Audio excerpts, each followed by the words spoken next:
My new book, Facts That Aren't True, is out now. Don't forget about my other book, Rational Answers to Stupid Questions.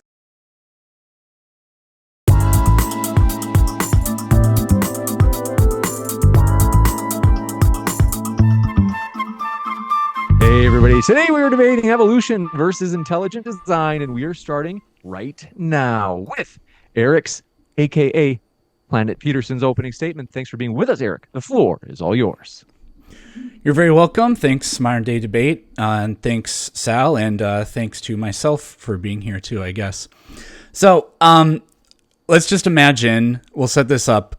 Two people, they disagree on the cause of something. One person says it was X, and the other person says it was Y. So we want to ask ourselves, how's a neutral observer, and that's you watching this, how are they going to be convinced of which idea is correct? Well, ideally, what the two people would present to a neutral observer is evidence. If the evidence for both sides seems like it makes sense or it's convincing, then we could compare evidences and look to parsimony, which idea follows Occam's razor more appropriately.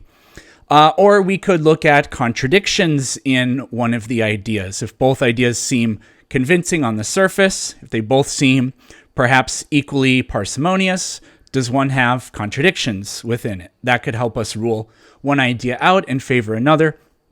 Or another big thing would be which idea actually has a working model and is more than just a claim.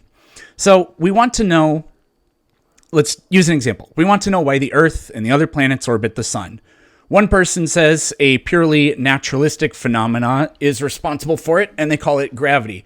The other person says, no, it's caused by Spanky, the magic hippo, and his infinite powers.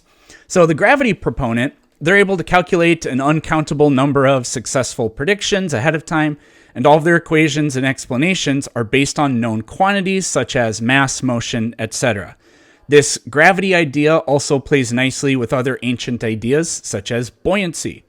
So if we were going to compare this to a puzzle, the gravity section of the puzzle contains pieces that all fit together, and it adds some pieces to edges of previously unfinished parts. And what's cool about gravity is it's so simple that an idiot could understand it. The only people that don't are flat earthers. So if an idiot can understand it and they don't, what does that make them, I guess? But high school kids, they can do gravity calculations and do gravitational experiments with ease, evidence, parsimony, lacking contradictions, and a working model. The Spanky believer has none of this. The Spanky believer comes along after gravity was described and says, no, my Spanky does that. This is what the Spanky believer's idea of evidence is. Gravity believer, where does the gravity come from? Gravity believer, do your equations predict the orbit of Mercury? So the gravity believer, pre-Einstein, they didn't know the answer to these questions. Does this mean that gravity is a false idea? Well, let's check. Has the skeptic added any contradictions? No. Unknowns are not contradictions. Has the skeptic provided a model that can do the same thing? No. They only have a claim. Are they invoking something that is simpler or easier to comprehend? No. A magical hippo with infinite powers is both impossible to comprehend and far more complex. Are they giving us a mechanism built on or expands on prior known ideas?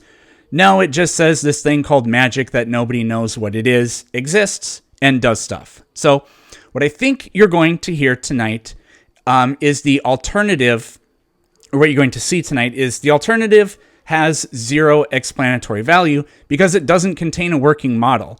I can't tell you how it fixes anything it sees wrong with the it can't tell you how it fixes anything it sees wrong with the current paradigm. It makes claims about it, but it can't demonstrate its ability to do or account for anything. I'm right because I'm right because you don't know blank. That's just not how it works. I've never heard an intelligent design proponent give a reason to believe their claim. They give reasons to doubt other people's claims, but they never present positive evidence for intelligent design. Now, for evolution, yes, I am going to talk about evolution. It contains all of the pieces that a neutral observer would want that we outlined earlier. Evidence, yes, genetics, the fossil record, homology, embryology, the geographic distribution of organisms, all of these things either predicted and or confirmed the ideas of evolution, or they make perfect sense in light of natural selection. Parsimony, again, high schoolers are introduced to this, and it doesn't take brainwashing to force them to believe it because it makes perfect sense and is evidence-based. Contradictions, from what I've seen, Sal isn't the type of debater to stoop to saying things like, oh, well, all of the fossils are fake and they were found where they shouldn't be. So I don't really think we need to spend a lot of time going over contradictions, but the skeptics never produce any real contradictions, typically just unknowns. And finally, evolution was really easily falsifiable. The fossil record and genetics would have absolutely disproven evolution, but all it did was confirm and strengthen what we expected. As far as having a working model, well, considering thousands of papers about the topic are published each year with innumerable successful experiments, I would say, yes, we absolutely have a working model. And the final thing about intelligent design that we shouldn't forget is it always was an intentional lie, at least how it was first conceived by the Discovery Institute, and a total scheme that people who weren't content with simply holding their own beliefs in private demanded it be included in schools by pretending that it's science when we know that it's not. And we know that they know that it's not because we have their documents outlining the whole plan. So not only is it not science, but there will never be a world where it even could possibly be science. And you'll have to stay tuned to see why that is. And with that, that is my opening statement. Thank you very much for that opening statement. We're going to kick it over to Sal in just a moment for his opening as well. But before we do, I want to mention, folks, if it's your first time here at Modern Day Debate, I'm your host, Dr. James Coons. Modern Day Debate is a fully neutral debate platform hosting debates on science, religion, and politics. Don't forget to hit that subscribe button right now as we have more debates coming up in the future. That will kick it over to Sal. Thanks for being with us. Sal, the floor is all yours. I'm going to share my screen. And greetings to everyone out there.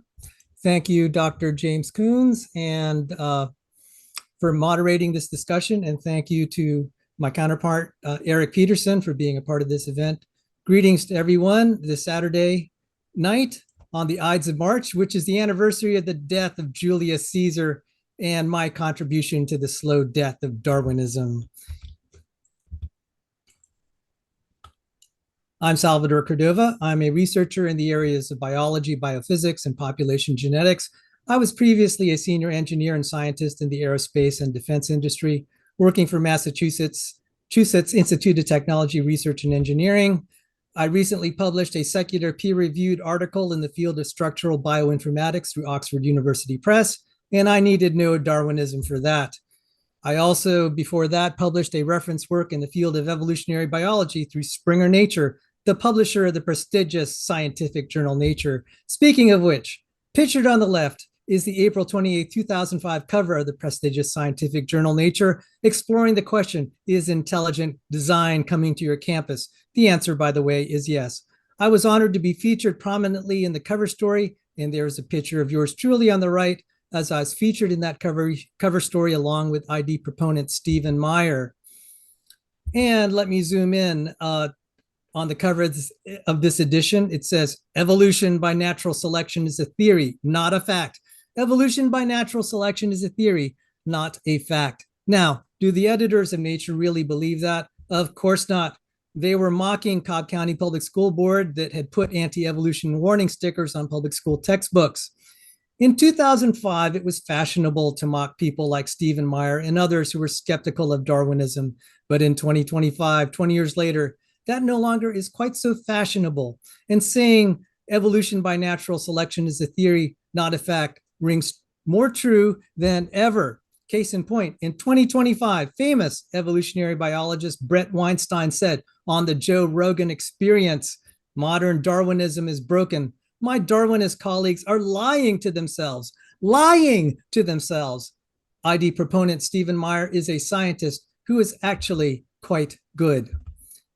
Intelligent design is a component of various worldviews and models of the origins throughout the ages, including, ironically, atheistic intelligent design, such as that promoted by Fred Hoyle.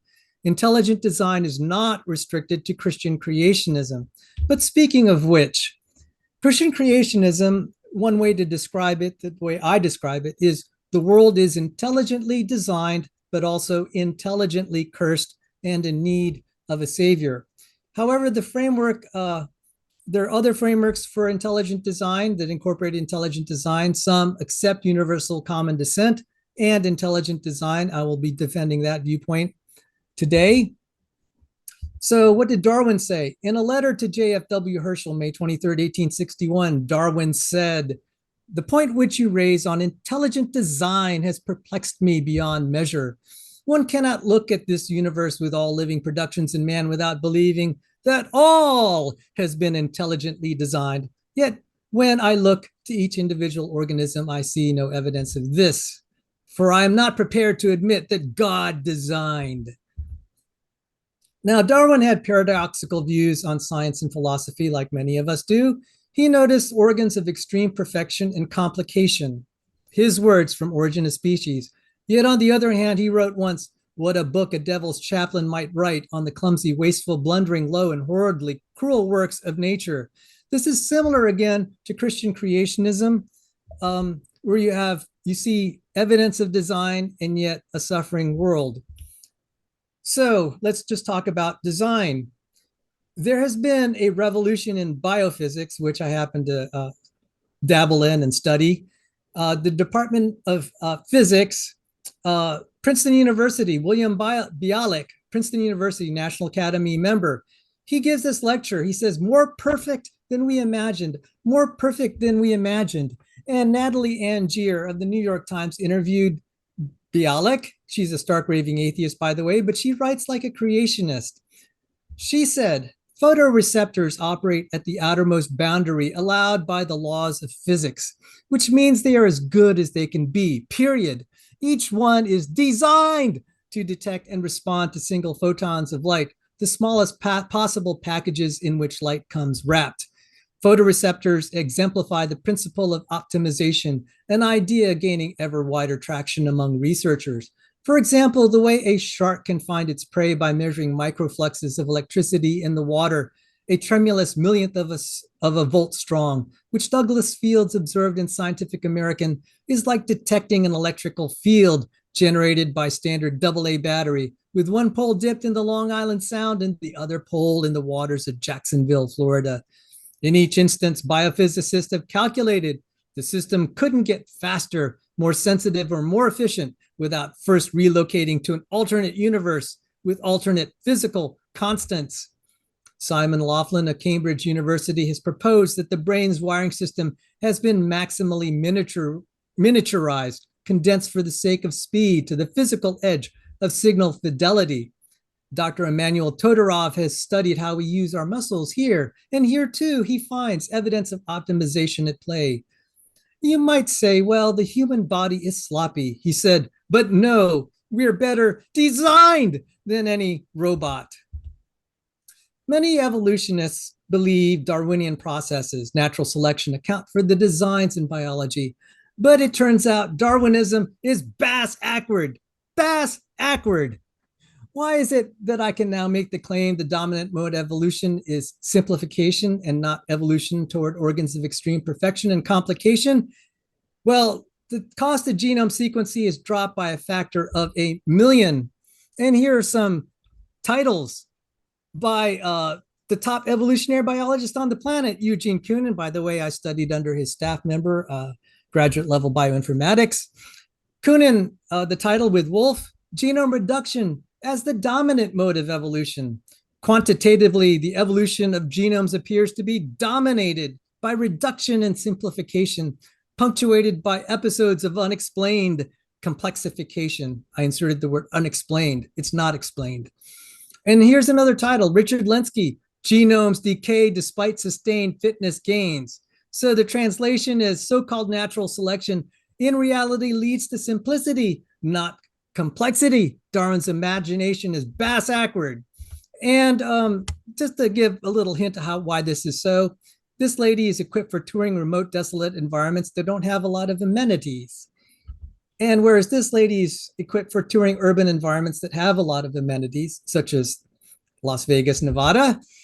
And so why carry around more than you need for a given environment? We actually see this when bacteria change environments, they lose genes. They lose genes because Darwinian natural selection is really the drive toward copying efficiency. And so the dominant mode of evolution is losing genes.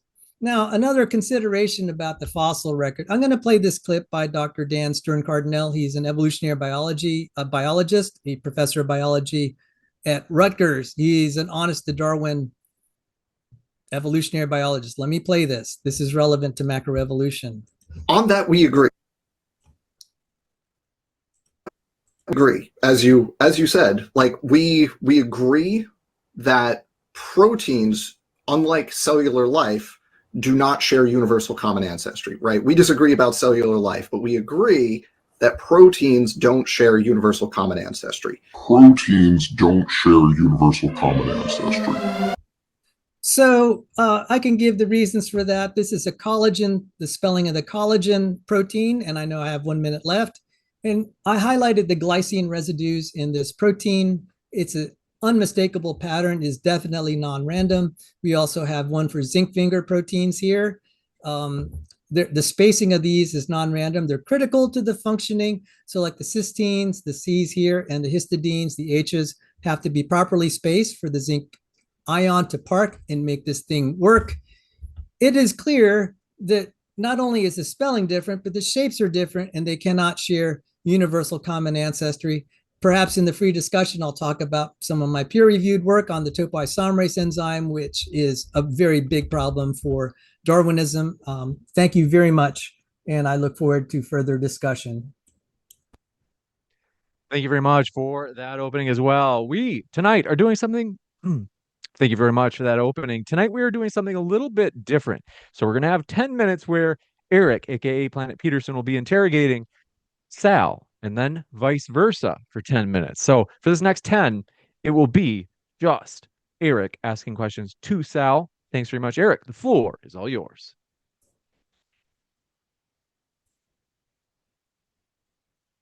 Might be on mute. Let me check if you're No, that was me. I muted myself and then I forgot I did it. Anyways, thank you. And Sal, that was a wonderful and entertaining opening statement. Your passion shows through. It's awesome. So a question I would have is, what has intelligent design ever proven? I don't think it's proven anything. I think it's a conclusion. That, by the way, differs from what other people say. Some people say intelligent design science. I don't say that. So you don't think that it is a type of science? I wouldn't make that argument. I personally don't think it is. I think it's outside of science, so I wouldn't classify it as science. So using your words, I don't think it's a type of science. It does use scientific arguments to make its conclusion. Now, Casey Luskin at the Discovery Institute will probably fume because he argues intelligent design is science. So does the rest of the Discovery Institute. Sure. I do not. So then what's the purpose of adopting this intelligent design framework? Does it have any practical utility according to you? I think it will, because there's a field of bio-inspired design. And there are some hypotheses, like in my publication with Oxford University Press, we have these patterns that are non-random, and there are like codes that will help us elucidate protein structure. You can get that just by studying all the species and looking at the spelling of the proteins. And it suggests, I mean, I would not say it proves, but it gives incentive. So I'm not going to be pushing how important it is. I'm more of an anti-evolutionist. I'm sorry if please rephrase your question or repeat it. I'm probably not answering it correctly. Well, I was just asking like what the practical utility or use of intelligent design is. Okay. So go ahead. I thought of something, but then I forgot what it was. So when I mentioned bio-inspired design, It was fashionable for until about 20 years ago to say biology is poorly designed because we have, the sickness and suffering in the world. But that view is changing now. Even though there's sickness, death, and suffering, we're seeing machines that have superior optimality. And in fact, it exceeds. If you look at David Hume's work, he said, you look at the design in the universe. Hume was not a design advocate, he was an atheist, but he actually articulated intelligent design very well. He said it seems to exceed human ability. So I see a lot of devices, such as the Bird quantum magnetic compass, that exceed our best. I mean, it's just phenomenal. So if you approach it, at least from a operational standpoint, you may not have to prove it. It's just like it's operationally valid to say the self exists. You can't actually formally prove it, but it's a nice operational assumption. And I would approach intelligent design as a useful operational assumption. If you want to be anal about it, I don't really go there. I'm more of a practical person. So sure. So for you, intelligent design it's really just a worldview. It's like a personal philosophy. It's not something that can be used to do anything necessarily practically. I couldn't point to, aside from, notwithstanding what I just said about bio-inspired designs, I think it will lead us to the right way to approach biological systems and make predictions. It puts us in the right frame of mind. Daniel Dennett, who's a Darwinist ultra Darwinist, he said biology is engineering. So if you approach biology as designed, you're going to approach it differently. And we're seeing this in the debate of evolution. Dan Graur said if ENCODE, that is the NIH ENCODE project, $1 billion invested, he said if ENCODE is right, then evolution is wrong. And I'm like, well, if we accept the design paradigm that most of the genome isn't junk, it could lead to fruitful stuff. So I could just say again, deciding between the two paradigms, which is more operationally useful, I might accept it just for the sake of argument to move forward. So I'm not going to insist. Go ahead. I'm sorry. I mean, one literally inspires new scientific research that gets done all the time, and I feel like the other doesn't. I'm just going to move on to my next thing because we're not doing the cross exam for a super long time. Do you have any predictions that intelligent design makes? For specifically intelligent design, no, but one instance of intelligent design, yes, which is young Earth creationism or young life creationism. I worked for famous geneticist John C. Sanford, who invented the gene gun. His gene guns, by the way, in the Smithsonian National Museum of American History. And he's predicting the genome will deteriorate. I alluded to it with some of my reference here that the genomes are deteriorating probably across the board, particularly in higher species. So that is, if it's designed, that also means there are more ways to break than to make. If it's designed, there's more ways to break than to make, and that leads to testable prediction. Why would that be the case, that if something is designed, there are more ways to break than to make? How does that follow? Sure. So if you look at a password, you can only do it right one way when you're entering it. Now, if you build a car, there might be a million ways to build a car, but there's so many ways to make it not work. We all know that. Okay. Same for the human body. And so as we have the progression and mutations, our prediction, Dr. Sanford and I worked on this we published on Springer Nature on this topic in passing, that even so-called Darwinian selection is not going to be able to arrest the deterioration of the genome. So that would be a sufficient evidence, confirmation of intelligent design, but particularly the young Earth implementation. It wouldn't necessarily help the other ones that I showed in my diagram earlier.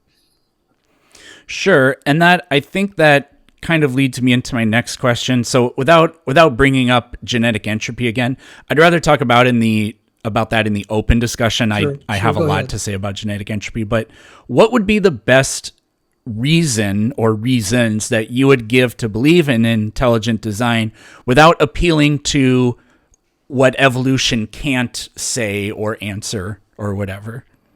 My favorite is The Origin of Life. And I think even though James Tour does not specifically, explicitly advocate intelligent design, I think his series on origin of life has made, he has said a lot of people have started becoming Christians as they've watched his Origin of Life series. And if you're a Christian, that's kind of almost de facto, not quite, belief in intelligent design. Can you repeat your question again? I hope I'm trying to be on target. I sometimes wonder. The question was, what would be the best reasons or reason that you can give to believe in intelligent design? So like positively for intelligent design, this is the best reason that I can give you to believe this, rather than just casting doubt in what the current secular paradigm about life is. I don't know that there's positive evidence. I would call it circumstantial. So you can, again, my colleagues in ID are going to be pretty upset that I say that there's no positive evidence. I would prefer to use the word circumstantial. I think that's more defensible. I would say it is the complexity of the first cell. Again, there are more ways to break than to make, and the probability seems astronomically remote. And the physicists are saying this is optimally designed on a variety of dimensions. It's, by the way, biophysics is miserably hard. I suck at it Probably because yeah. it's so hard. But that would be the best. The cell. Sure, but don't you think that what you're doing is saying there, well, I don't know how a cell is too complex to have arisen this way, therefore intelligent design. Don't you? To me, I see a massive leap there. It's a massive leap, but whether it's a massive leap or not, I would just say what we know about physics and chemistry in the ordinary normative operation, it's not consistent with that. And I mentioned atheistic ID. Fred Hoyle was a big advocate of that, and he was the one that gave the tornado in the junkyard that definitely applies to origin of life. And he was invoking other mechanisms that are very speculative, kind of like an intelligent universe, and they have anthropic principles that were followed on by that. So I think saying we don't know for sure is probably, we have the Heisenberg uncertainty principle where we say we have limits to our knowledge, same with Gödel's incompleteness. So we might say that, I think it's too much to say we're figuring out the origin of life. And I think that's too much of a promise. I think saying I don't know is probably fair, but that's fine. Some things are more believable than others. What I typically say about this is I don't know where life came from either, but when I look at life, I'm gonna say something, then I'll just ask if you think it's a fair or reasonable inference or whatever. When I look at life, I understand that literally not a single thing about what any living organism does is a miracle. A miracle, there's no literal miracle that occurs when the DNA is copied, when the cell splits, when carbohydrates are broken down. So I don't understand invoking a miraculous origin when we know that the operation of life is literally merely chemistry. Now I can offer you only a very low resolution naturalistic explanation.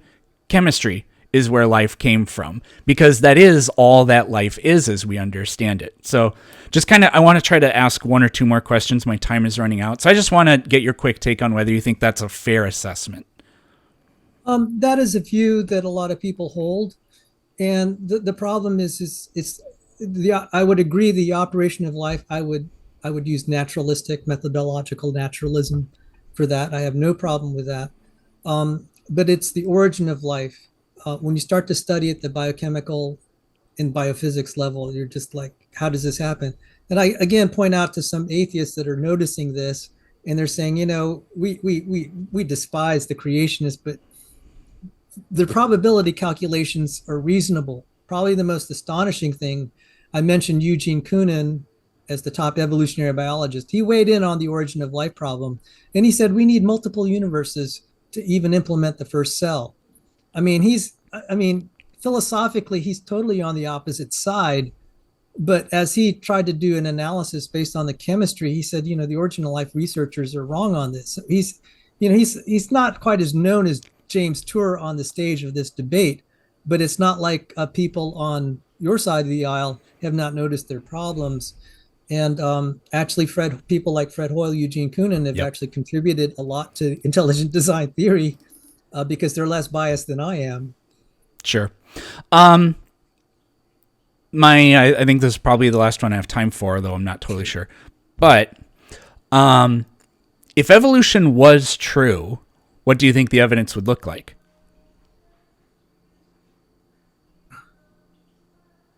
Okay, so the common descent looks very compelling. That's why we have ID proponents like Michael Behe. So it is consistent.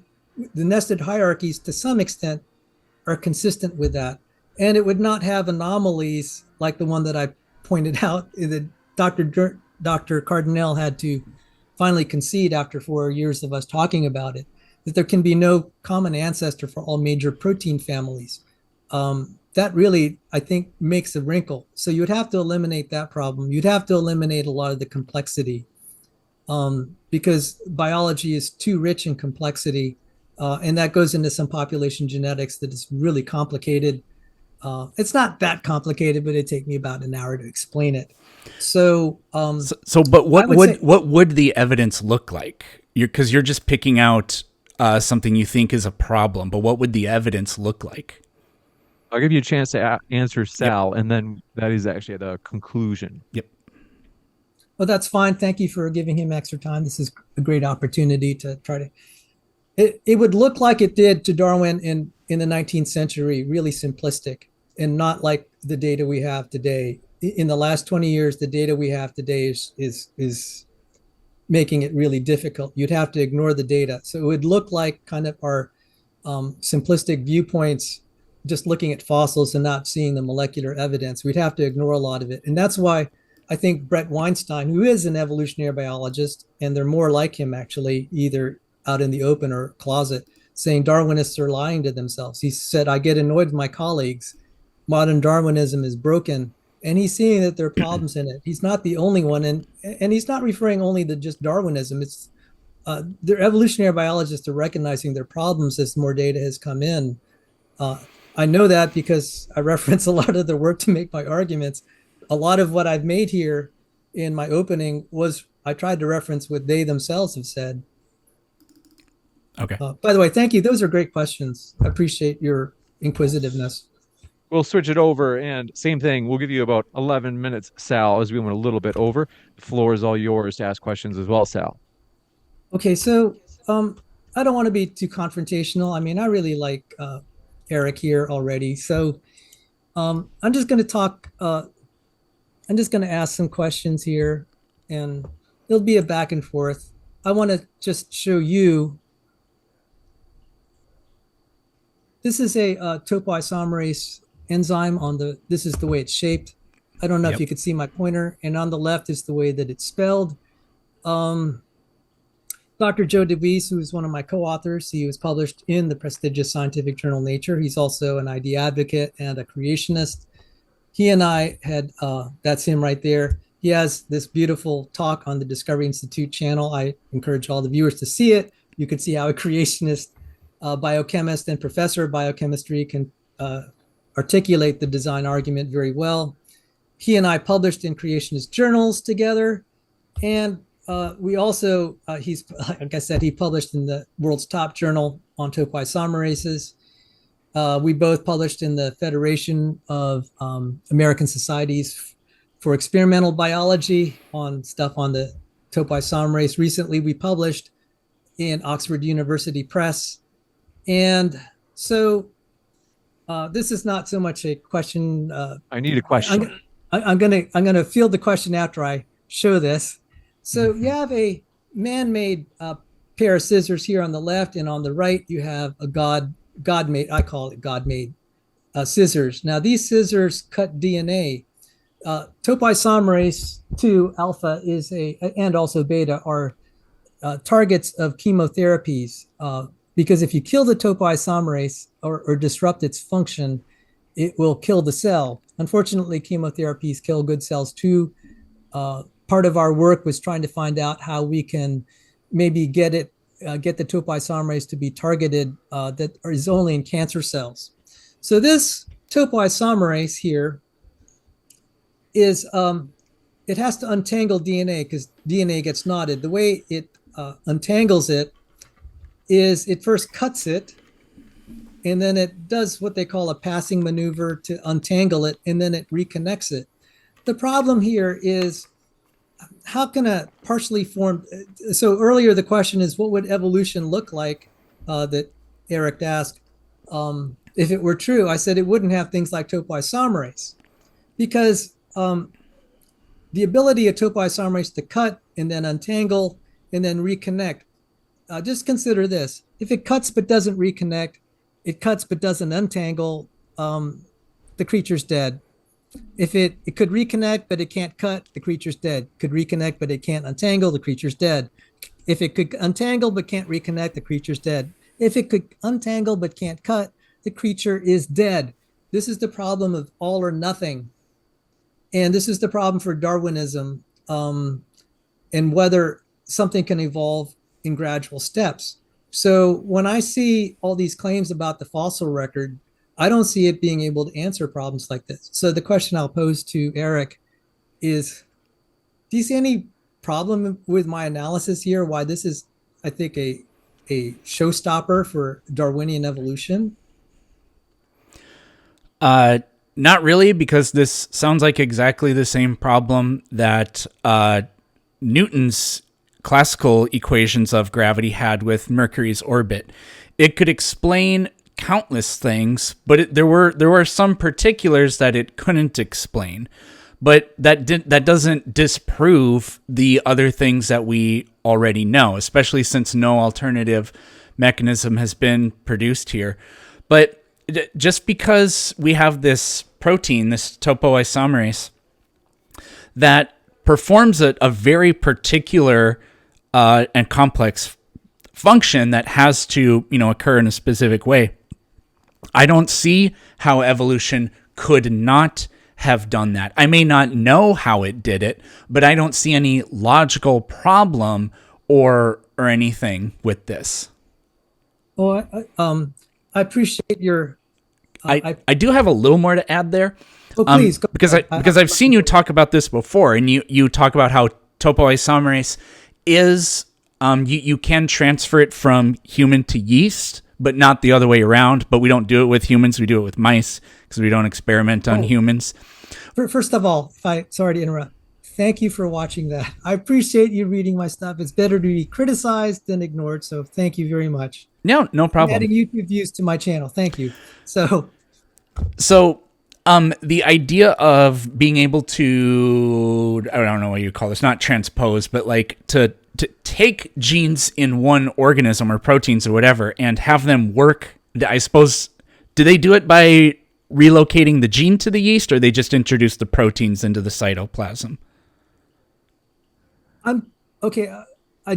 Joe DeWeese, my co-author, was the one who had cited that. I'm almost 100%, I would say 90% sure that they did genetic engineering. Okay, that's what I would think, right? Yes, genetic engineering. The interchangeability of genes, I think, actually makes sense under a common descent model. I don't think it's contradicted by it. Now, I do know that one thing you bring up is, well, but there's only a one-way transmission. But to me, it would make more sense that you can't take the more simple organism, the yeast. When we try to bring the yeast gene over to the more complex eukaryote, the vertebrate, like a mouse or whatever, it doesn't work. But a mouse is more complex than a yeast. So to me, intuitively, and maybe I'm a dummy or something, but intuitively that actually does make sense to me, that the simple gene to the complex organism works a little bit better, whereas the complex, the gene from the more complex organism doesn't work for the simpler one. Because if it's a simpler, less highly derived organism, like yeast aren't, we get into, I don't want to get into this thing about like it's a more ancient organism, but they do evolve over time as well. You can use that sort of language around me. I've been around. No, I know that you get it. It's just, it's tangential and it doesn't make the point that I need it to. But I just would say, for me, the mouse is a more derived, it's a more modern creature, for lack of a better term, than the yeast is. So it does make sense to me that there's only a one-way transmission there, if you will.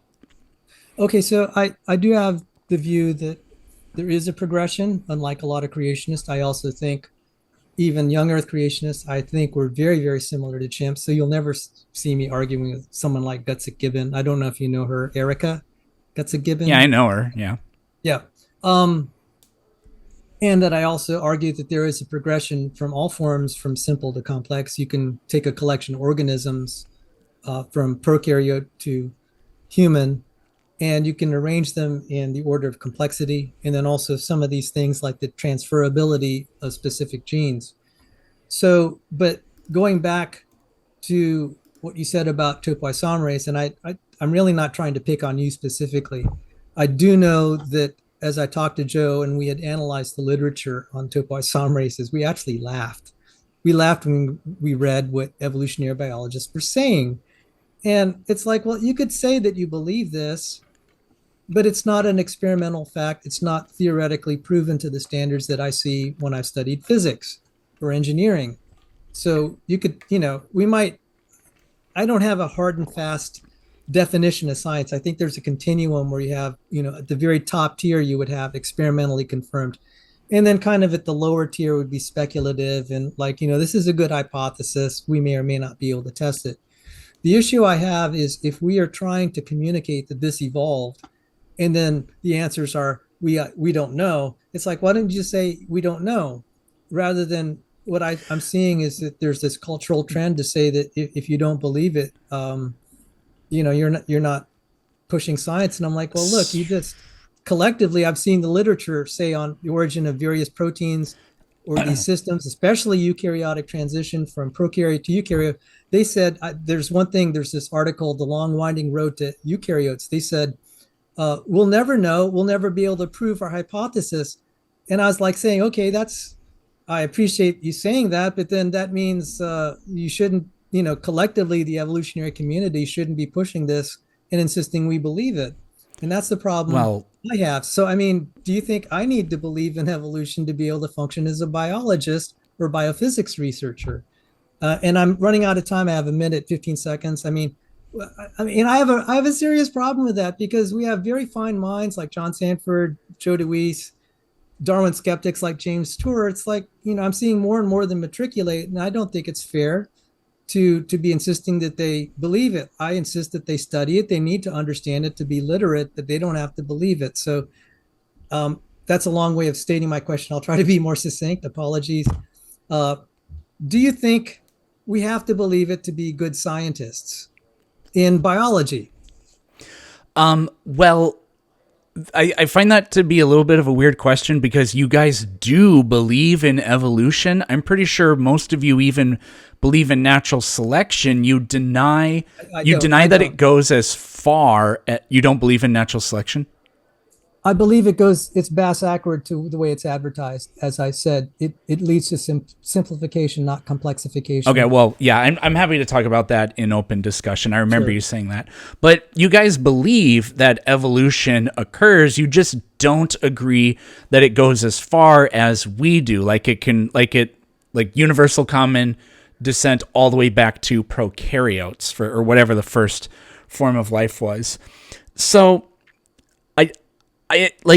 even if you don't, I just find it weird because no, you don't need to accept it, I guess. But what I mean by that is you don't need to accept the links you don't need to accept it plus the conclusions that people that think the earth and life are billions of years old, like myself, do. You don't need to accept that, but you still use it as an operational framework to understand the stuff about life that you do believe.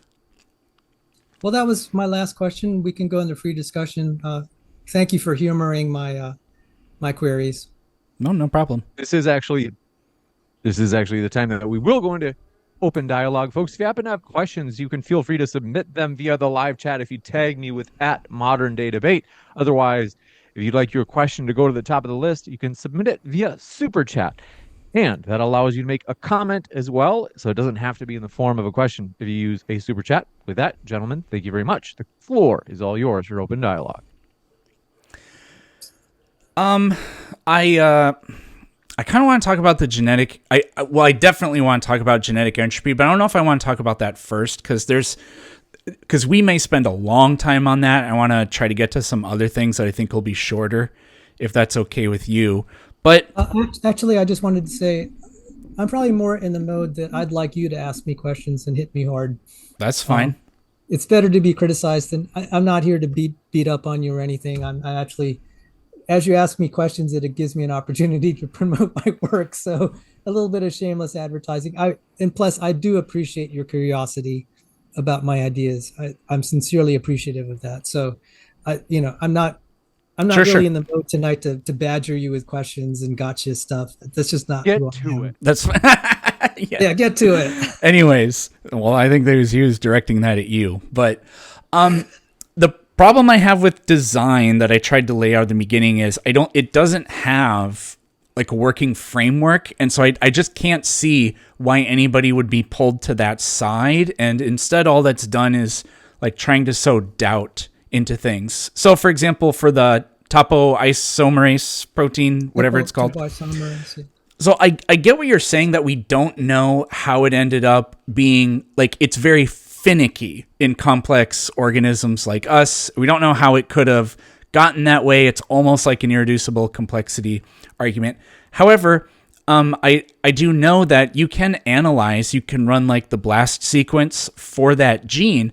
And yes, in us and chimps, the gene is actually identical between the two of us. I don't know of a ton of examples like that. I'm pretty sure our hemoglobin gene is identical in chimps I'd too. estimate it's 95, 98% similar. There are like the cytochrome C, I think, or the oxidase is 100% identical. So by the way, But to creationists out there, stop using we're so dissimilar from chimps. We're very close to it. So just it's a very I'm silly kind of affirming argument, one yeah. of your points there. So I'm sorry I cut you off. Please. That's fine. But anyways, when you run the BLAST sequences for that gene, it breaks down in similarity, or rather it breaks down in similarity across taxa, just like what we see in genetics. It's most closely similar with the great apes, and then less so with other mammals, and far less so with different kinds of vertebrates like reptiles and birds, which we're not closely related to at all. So to me, this is an example of this is sort of cross-disciplinary, because it's not exactly the same thing. Well, not really, because it's genetic, I guess. But if the design thing is really what's going on, if it's not down to evolution, then I don't think you can find a correlation as you go down, because if it's something else, then the multiple different predictions made in the secular paradigm, they have to break down. But when those predictions and when those similarities keep happening at multiple different levels of analysis, then that's way too extraordinary of a coincidence for me to be able to just hand wave away. Okay, so there is, I'm looking for a picture here, and I'm going to share it because I like graphics to just kind of frame discussions. Mm-hmm. And I'm just going to share it. I mean, I could describe it, but I kind of like, I really kind of like good graphics. Let me see here's one. Let's see if I could find, here's my favorite one. Hang on. I apologize because I'm doing this on the fly. That's one of the challenges with the free discussion. So I'm going to share my screen here, and it does accord. I'm trying to indirectly address. So can you see that bent pencil there? Yep. Yes. All right. So the issue is we could look at the same data and conclude two oppositely different things. We could either say the pencil is bent or it's not. So if you look at some of the data, you can definitely say, hey, look, this is bent. But a more careful examination of the data and it took actually thousands of years before people figured this out, and it was codified by Willibord Snell and Snell's law, that it can look convincing and agree with prediction, and then it begins to fall apart. So with the issue of this nested hierarchy, so you're describing like if you don't mind me using that word, because I've seen it, that was a problem for me when I was starting to debating between creationism or non-creationism. So again, Michael Behe accepts common descent, but he believes in intelligent design. He was an inspiration to actually a lot of creationists, but he actually believes in common descent. So one thing that was persuasive to him is exactly what you said. Exactly what you said. The problem is what evolution didn't predict was all these protein families that don't have any ancestry between them. And some people on my side, like Paul Nelson, are saying this is going to be a difficult problem because some proteins, not all, are so complex. You're just like, well, they have to kind of all be there at once, as far as we know experimentally. And so natural selection has no route to building it. And then they're so complex, natural random mutation can't construct it. So, it's like, well, that's not really predicted by evolutionary theory because it just kind of like pops out. So I showed the collagens, which appear in metazoans, and I'm not really a taxonomist or an evolutionary, phylogeneticist, but those are, without collagen, you don't have bones and skin. So a lot of taxa that don't have that complex thing, it just has to all the way appear there. And that's kind of difficult to say, yeah, maybe the organisms in the fossil record look like they had this gradualism, but then it's punctuated by this pop out of complexification. So I cited the paper by Wolf and Koonin that said, genome reduction is the dominant mode of evolution, but then it's punctuated by episodes of complexification. And it's like, well, how is that really different than special creation, except you're just saying, well, we don't know what the mechanism is, but it just happened. I think a credible theory has to be consistent with physics and chemistry. In probability, that just is not consistent. So it's like the bent pencil. On some level, it looks consistent. And then you look at these protein families and are like, well, where did that come from? And that's why you have ID proponents like Michael Behe said, we'll accept common descent, but what do you do about these complex proteins? Well, I mean, there may be things that we don't know, but I don't think that discounts or disproves any of the other information that we have. Because again, the thing with genetics, and even that, topoisomerase, that's a genetic analysis, but it correlates with what we thought, because before we could do genetics, we just had taxonomy, which was kind of a science, kind of more of an art form. Well, I wouldn't say more of an art form. It was systematic, but it's a little bit subjective, and we didn't, ultimately we create these categories. Linnaeus started doing it, not out of total arbitration, but, there's some subjectiveness to that. But we classified the organisms based on appearances and anatomy. And then when it came time when we figured out how genetics works, it was time to put that idea to the test. And we get the same nested hierarchies when looking at these proteins that like the topo one, there are things about it we can't explain, but we see the same kind of hierarchy in that we do with the classification system and with the genetics overall. And so I think that's just way too marvelous of a coincidence to say, yes, but the other underlying things embedded within this that we don't understand cast a doubt on the entire thing. I just don't go that far. But another thing, kind of change subject, but stay on the same. Well, if I could finish out. Yeah, go ahead. So my problem is, what if someone says, well, I don't think that is, to me, that's, if I said, that's not believable. And there are probably lots of students of science, because I know them, because they end up going into medical school and they have to study biology. There's kind of a resentment that they have to accept this as fact. I don't have any problem if they have to answer a test question. I've answered test questions where I knew the professor was wrong on the matter of physics, but I said, look, I don't view it as lying to say, entropy is disorder, even though I know it's not. But that's what he was expecting as an answer.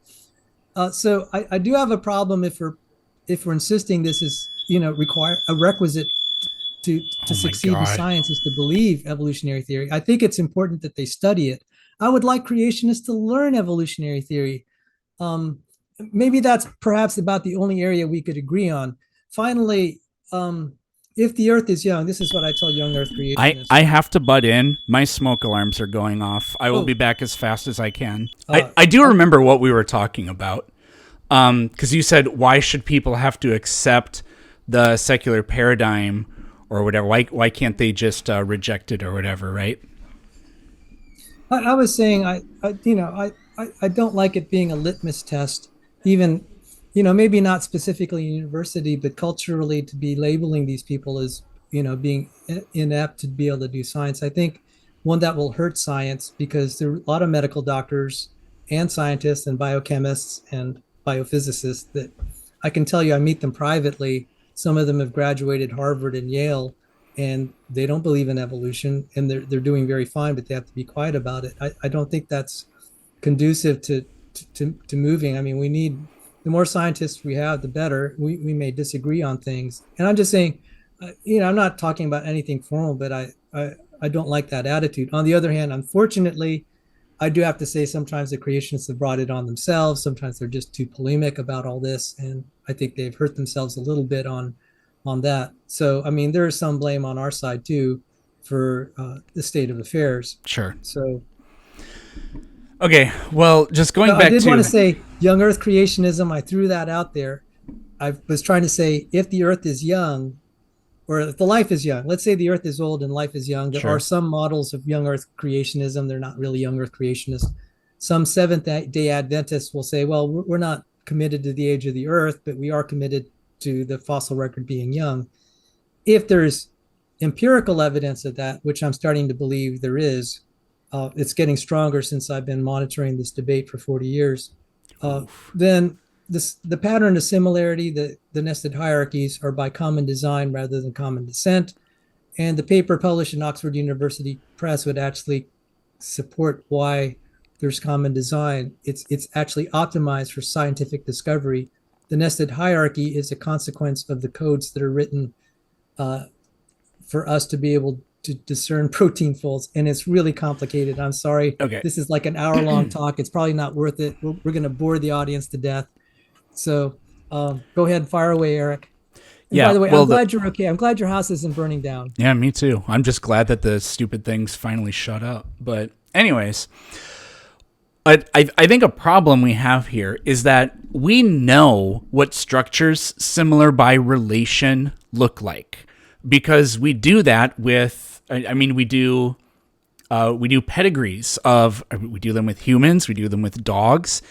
And like, you can say that, like if you reject evolution or whatever, you could say like, well, when you compare a human and a chimp, you're implicitly implying or whatever that they have a common ancestor. And it's like, well, but we implicitly assume that with humans and it works kind of all the same.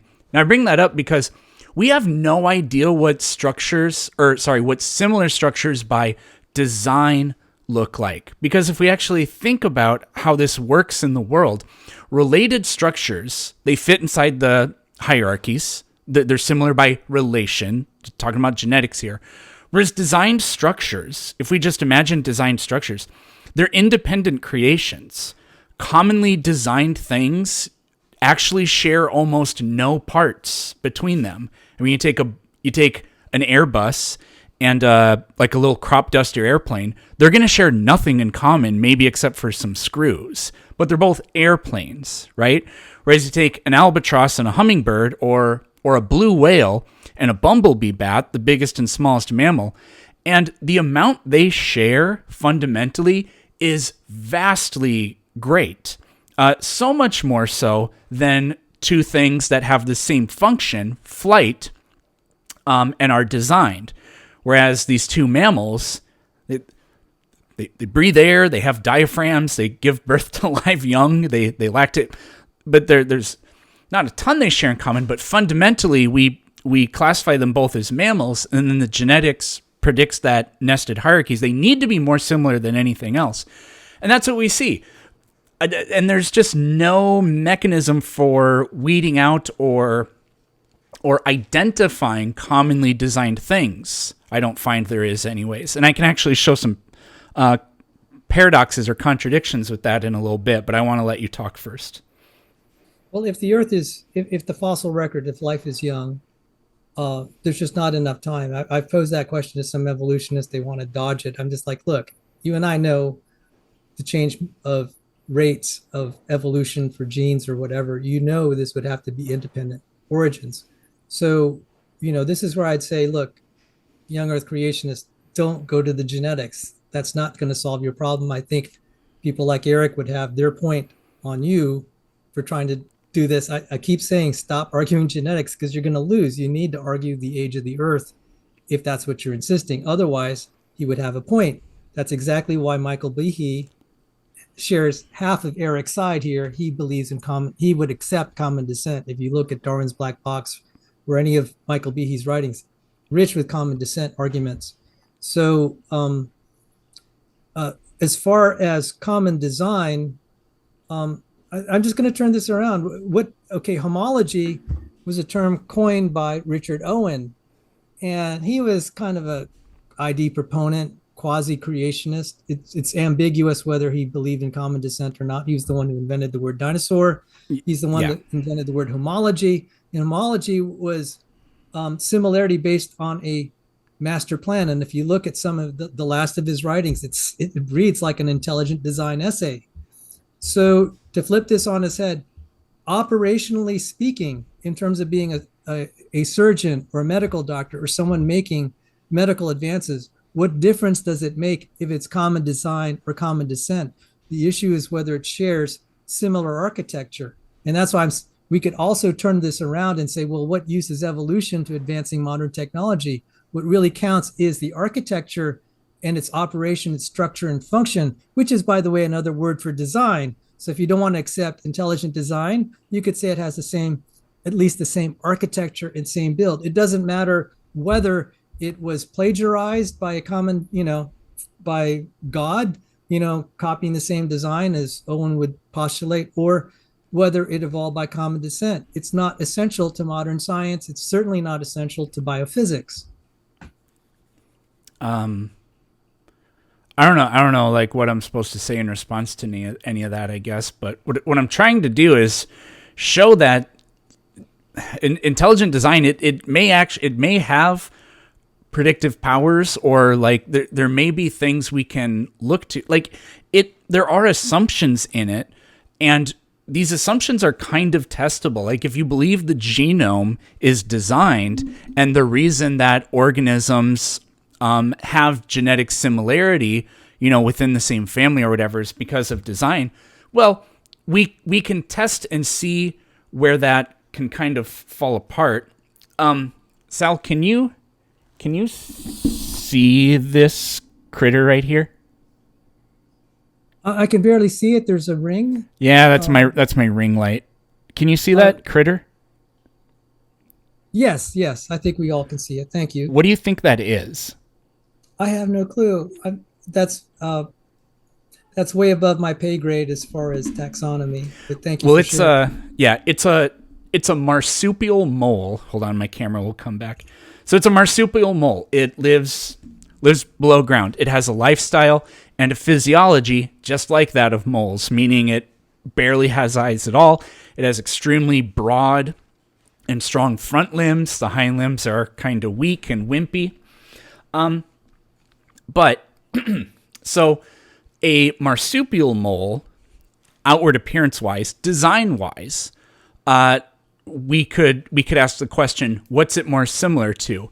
A true mole, which those live in Africa, they're insectivores, is not a real group, but whatever. Or so what in terms of design or whatever, what's it more similar to? A true mole or a kangaroo? Well, we would all say it's way more similar to a true mole. But genetically, what's it more similar to? A mole or a kangaroo? It's vastly more similar to a kangaroo. I really don't see how intelligent design can possibly deal with this. If the genome has to be designed because it produces, like you like to look at the micro level and look at things that it produces that are too complex for any other kind of explanation. But it's really fundamentally the core. It's the blueprint for the entire organism, everything about it.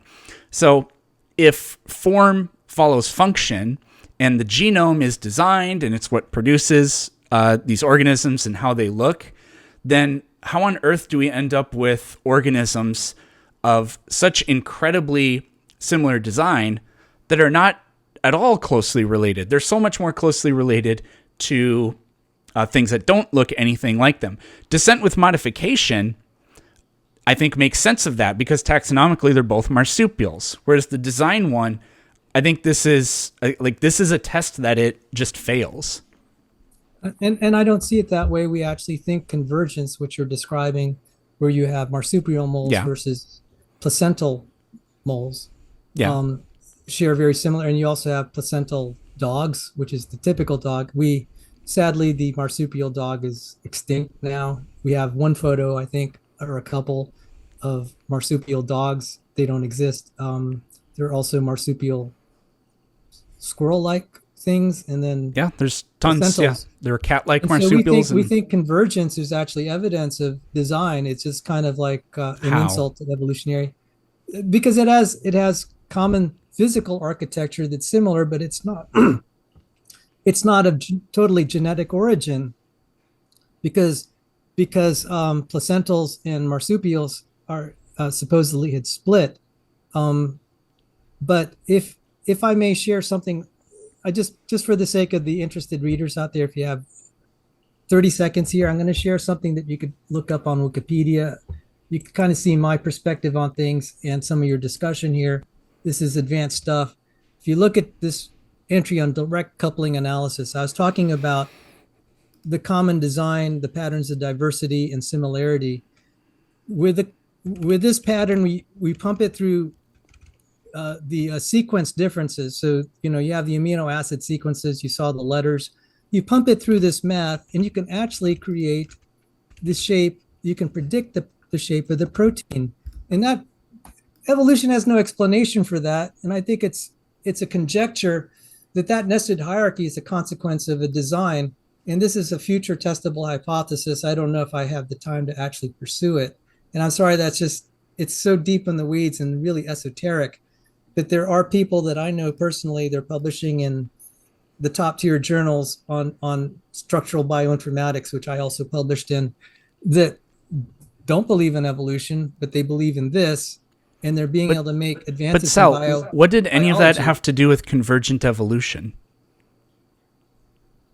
I switched the topic. Oh, okay. So, I'm sorry. My well. apologies then. But I felt I wanted to just throw that out there, that there are patterns. Even if you accept common descent, you're going to have problems like, how did this pattern arise? Because one thing, when we're doing protein structure predictions of the 3D shape, if you remove the plants from this database and it's doing this calculation, the shape prediction will fail. It's like, that's kind of like, that's like voodoo. Why would it work that well unless it were designed? There's also one problem that I didn't mention that's going to be way more severe, and I know the convergence problem. So let's say we disagree on the convergence problem. One problem that when I present this to my colleagues, we actually laughed at evolutionary biologists, because when you have one protein in one organism and then you have the homologue in another, when you change some of that sequence, and we're talking about sequence similarity, like say the zinc finger proteins between chimps, or let's say some other primate and a human.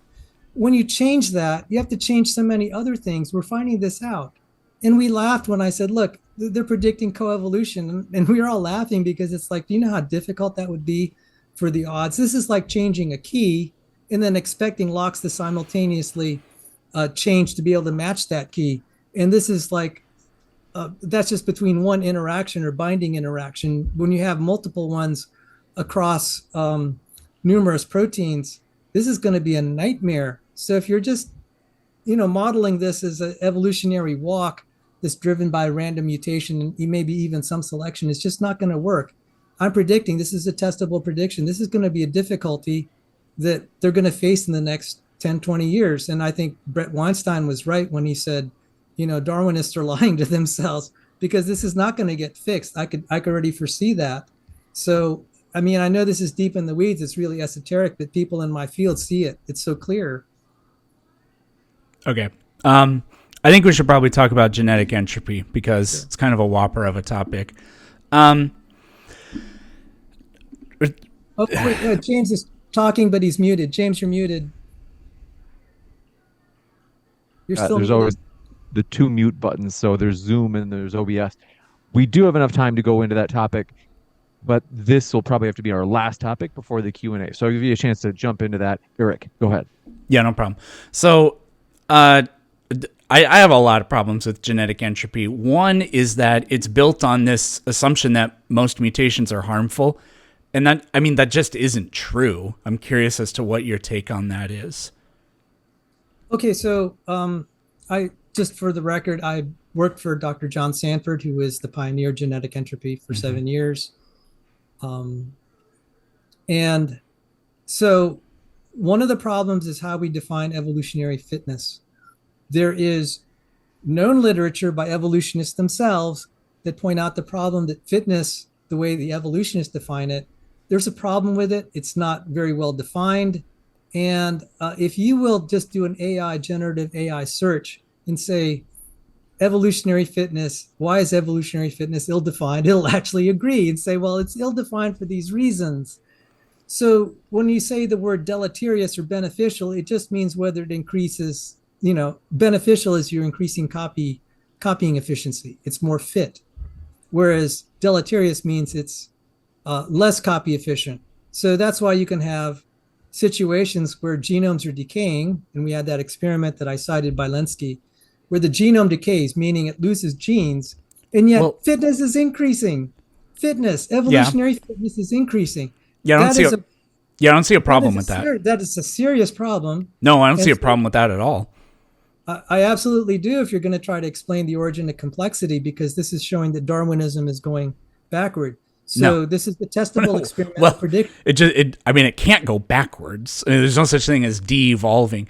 Just because a genome, like a population genome, will reduce in some of the alleles, that's not going backwards or anything like that. Because even if you reject Darwinian natural selection or whatever, you can still analyze the argument on its own merits. Selective pressure comes from the environment. If the environment is stable, then there isn't added selection pressure, right? I'm going to kind of build a case here for this. Okay, so you said most mutations are... Okay, so I'm first pointing out there's a problem with the definition of deleterious. I'm dealing with what that is a serious problem. And I'm not, it's not just because creationists are saying this. Evolutionists themselves have quietly said this. That would include Richard Lewontin, who's a very senior, he's passed away, but he's a very senior evolutionist. Andreas Wagner, and there are probably some others out there, but those are some pretty top tier guys. So I'm not. Well, I'm not referenced. Out on a limb saying, you I'm referenced. Not out on a limb. I know, but you referenced Lenski, and all he talked about in his experiment, from the quote that I heard you say, is that the genome, in a way, is simplifying. There's a little bit. You start off with a genome, like we can imagine, like a language, like two people. Maybe two groups that have slightly different languages come together, and at first it's a blend of both the languages they speak, and it's really complex, but over generations it actually simplifies. They delete some words from the lexicon on both sides, and the language becomes a little bit more simplified. The Lenski quote you were giving me sounds just like that. The overall genome, it's becoming a little more simplified. Assuming I got that right, but this is why I don't think this is a problem. I wouldn't say a little more simplified. It lost complex genes like DNA repair mechanisms. Well, in the lab, that's what was demonstrated, but natural selection is very much removed in the lab is part of that. Would be a perfectly acceptable explanation for what's going on there. But I'm trying to build a case on something here, which is that look, you're a nice guy, and I'm sorry I have to be throwing cold water on your attempts here, but I just feel like I have a professional responsibility to say you have to look at what experiments we have. That's the most comprehensive. And if we're seeing in our lab experiments that genes are losing faster than they're adding, that should be really disconcerting. No. The other thing is too, we're actually seeing that out in nature outside of the lab, loss of genes. Yes. How can you build a microbe into something as complex as a human when selection is. I've been losing trying genes. to tell you for a while. I interrupt you. Go ahead, please. So if the environment is not changing, then there is not added selective pressure. So if the environment is stable, then we get to something called stabilizing selection, where natural selection favors the organism that has, like, the average fitness works very well. Kind of like a if it ain't broke, don't fix it type of thing. Once disruptions in the environment or changes in the environment open up, then that's what can introduce selective pressure. And then we can go into either destabilizing selection or directional selection or whatever. Now, if environments are stable, it wouldn't be a paradox or a contradiction to, because of stabilizing selection, to expect that organisms would become a little bit more homogeneous thanks to natural selection. What happens, though, and we have historical examples of this, which you can reject, but we have real-world examples of this I don't think you can. What happens when an extinction level event happens? Well, now all of a sudden, niches open up. When the dinosaurs went extinct, birds and mammals exploded in diversity, filling in niches that presently there weren't selective pressures for them to exploit. So radiate, I don't know what the term for it is, like radiating evolution or something like that. But when a niche opens up now, all these variations can be exploited, because if an organism is constrained and trapped within its niche because it shares that environment with huge numbers of other organisms, and I can't remember what it's called, but the concept that no two organisms can share the exact same niche.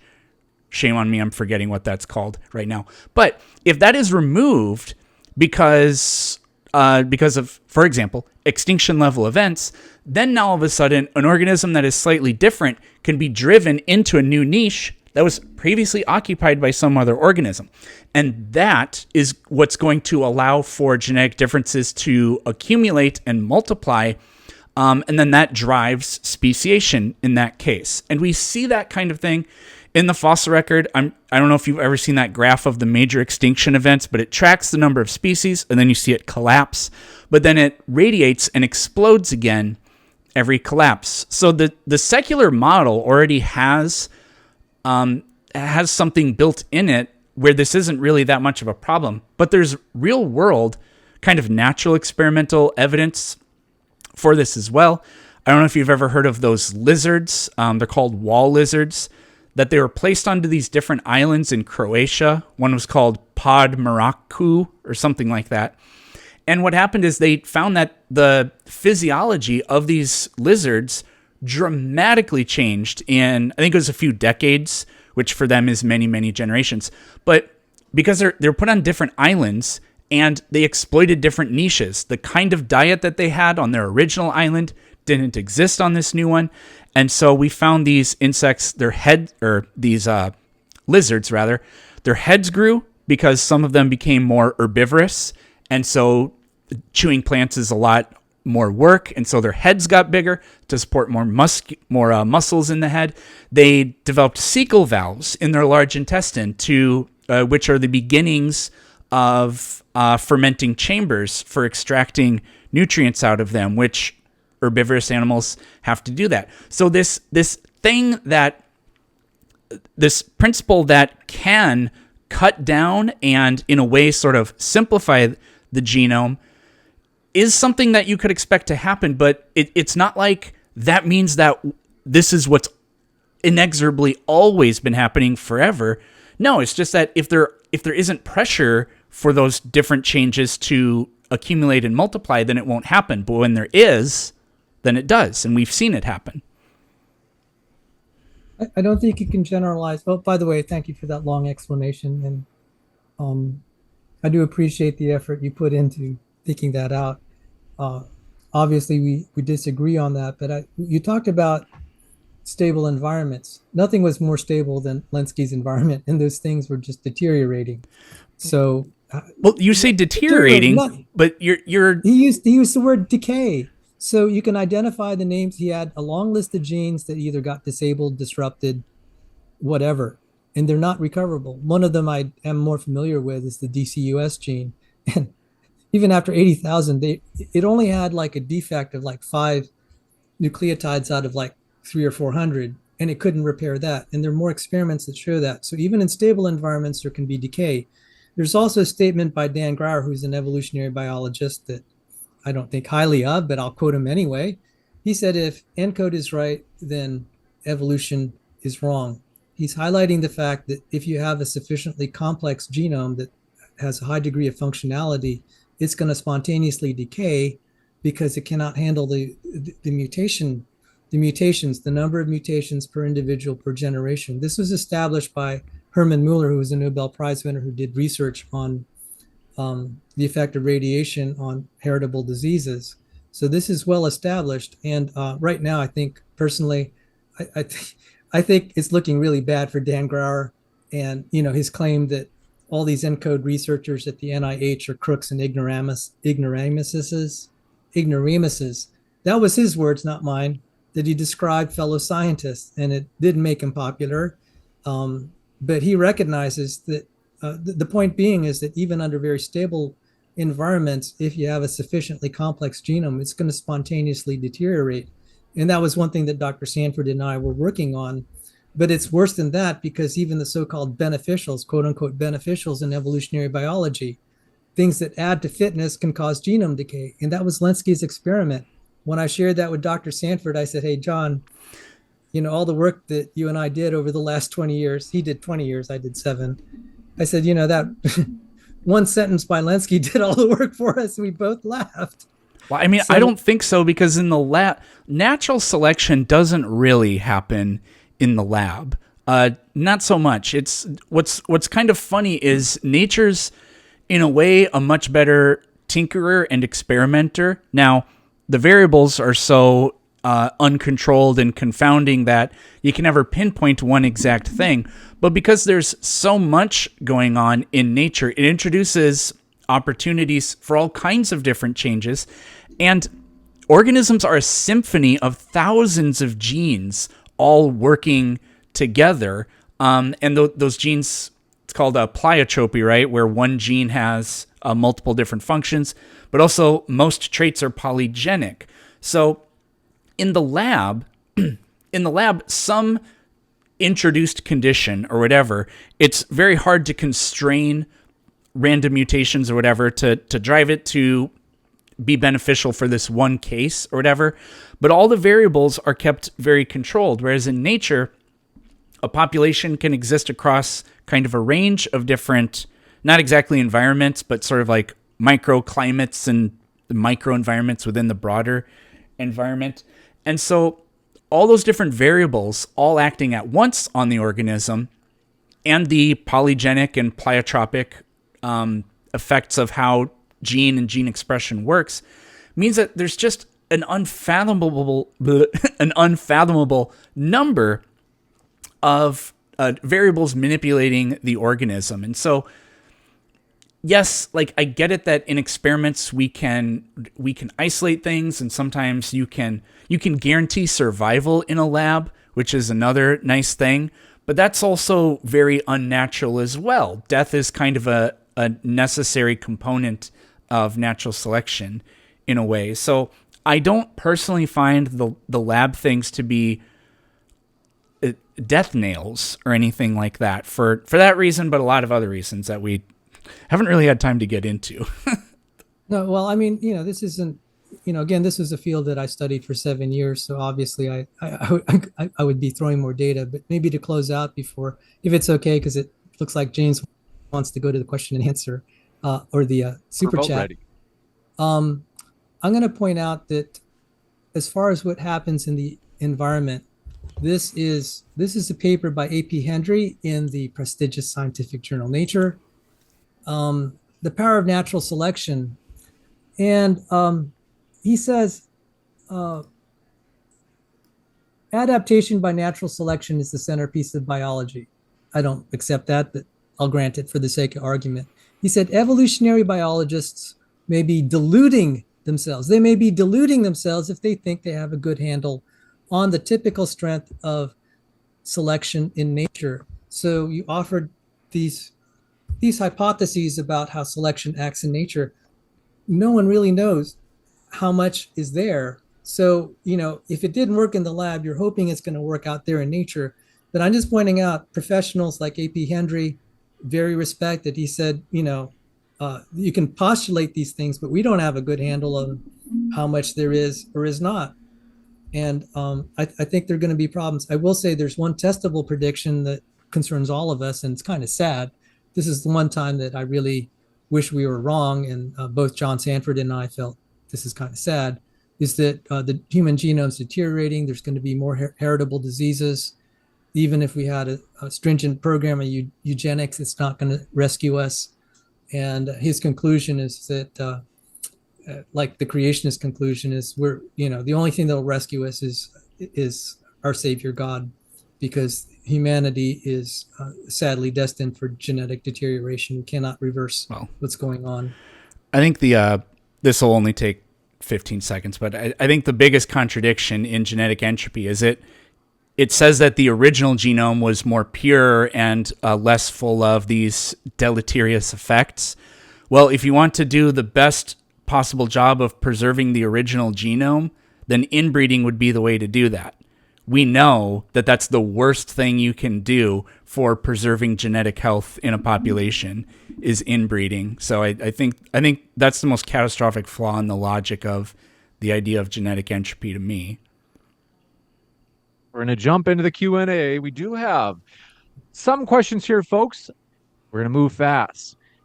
First, coming in from Yalbadoath, says evolution was intelligently designed by me. Thank you for that. As well as Iphigenitai says abiogenesis. How did life come from rocks / nothing? I don't believe Let's that. say they said that it was only from rocks, because nothing and rocks aren't really synonyms. Yeah, I don't believe that life came from rocks. This is kind of sort of a composition fallacy. Rocks contain minerals that life, like at one point on our planet, there was no life, but there were rocks. There was also water. There was also gases. There were lots of things. And now there is life, but that doesn't mean rocks turned into life. But funny enough, the hardcore creationist does think that's what happened. It's just that the rocks were pulverized into wet clay, and then that turned into life. So it's kind of an own goal. This one coming in from, do appreciate your question. Plant-based, it says they found the building blocks of life, DNA, nucleotides, and amino acids on a random asteroid last week. This seems important. Sal, go ahead. Sal, I would think this would be a challenge to you. Go ahead. You can find random DNA and amino acids in the graveyard. Doesn't mean it's going to assemble. It is important for origin of life researchers that are promoting the idea of naturalistic origins. I think the compelling question is, how did it get up there? There is speculation that the meteorites were sourced from Earth, and that's an interesting speculation, by the way. There are a variety of substances that are in meteorites that are nowhere else except found on Earth. One of them I heard recently was serpentinite, and others. So, I mean, if there was an explosion that sent out the meteorites, it's going to have biotic material, and that is one model of young Earth creationism, where the origin of some meteorites will have Earth-born stuff. So it is important, but perhaps not for the origin of life researchers, because as there's this Humpty Dumpty paradox that Jonathan Wells pointed out. If you take a fully functioning cell and pierce it and let its guts spill out, you have all the RNAs and DNAs and proteins and amino acids and carbohydrates that you would have, far more than any origin of life research experiment, and yet the thing isn't going to live. So it's not as promising as some people are making it out to be if you're an origin of life researcher. But if you're a young Earth creationist advocating stuff like hydroplate theory, then you're excited. Jerry Love Rice, we're going to get your question in just a moment. We have to get Isa Kabir's question out of the way. Isa, yes, I have to read it though. He says, for both, why can't it be both intelligent design and evolution? It can. It's just that there's no evidence of ID. It can be, at least, even though I don't believe it. Michael Behe's a good example of that. He believes at least in common descent, which some people will call evolution, but also intelligent design. So there are some proponents of intelligent design that find compatibility between common descent and intelligent design, but they would reject Darwinian mechanisms or random mutation as a source and need some sort of input from an intelligence to make things evolve.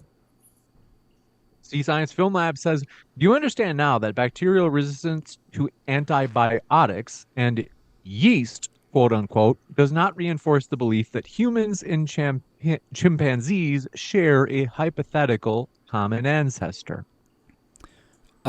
Nobody ever claimed that that proves that, although it is supporting evidence of it, because antibiotic resistance is natural selection in action in the real world, basically right before our eyes. But are humans and chimps related? Do they share genes? Yes, that's what it means to be related. So there we go. Get wrecked. This one from Jerry Love Rice says, question for Peter.